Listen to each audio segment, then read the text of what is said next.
স্বামী স্ত্রীর মধ্যে যেরকম প্রায় সময় ঝগড়া লেগে থাকে, ছোটোখাটো জিনিস ছোটোখাটো বিষয়গুলো নিয়ে ঝগড়া লেগে থাকে। তো এক নম্বর হচ্ছে, আমি কয়েকটি সিম্পল দেব। এক নম্বর হচ্ছে যে স্বামী স্ত্রী গণ্ডগোল করে, স্ত্রী যা বুঝায় স্বামী তা বোঝে না, বা স্বামী যা বুঝায় স্ত্রী তার উল্টাটা বোঝে, যার কারণেই সংসারে দুজনের মধ্যে খটকা লেগেই থাকে।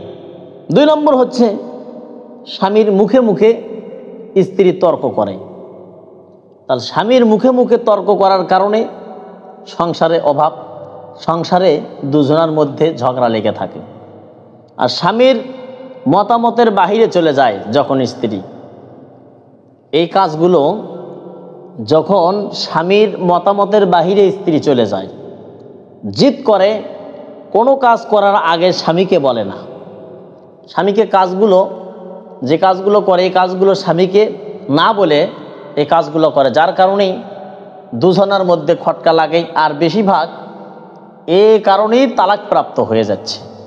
আজকের সমাজ এটাই দিচ্ছে, দুজনের মধ্যে জিদ, এই জিদের কারণেই তারা একে অপরকে জিদাজিদির কারণে একে অপর থেকে বঞ্চিত হচ্ছে, অর্থাৎ তালাক প্রাপ্ত হচ্ছে।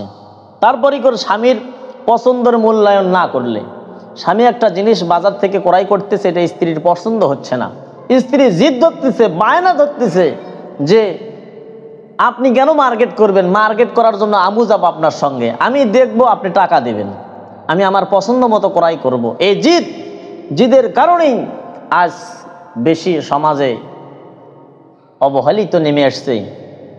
তারপরে স্বামীর পারিশ্রমিক যে মূল্যায়ন না করে কথায় কথায় সন্দেহ করে স্বামীকে, এই কথায় কথায় সন্দেহ করতেছে স্বামীকে। স্বামী বলতেছে আমি এটা করি না, স্ত্রী বলতেছে যেটা আপনি করেন।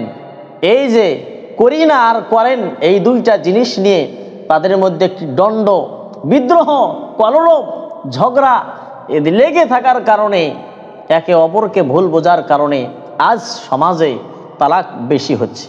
তাই আমি মা বোনদেরকেও বলতেছি, মা আপনি স্বামীকে অহেতুক জিদে না করে শ্রদ্ধা করা, ভক্তি করা শিখুন। আল্লাহর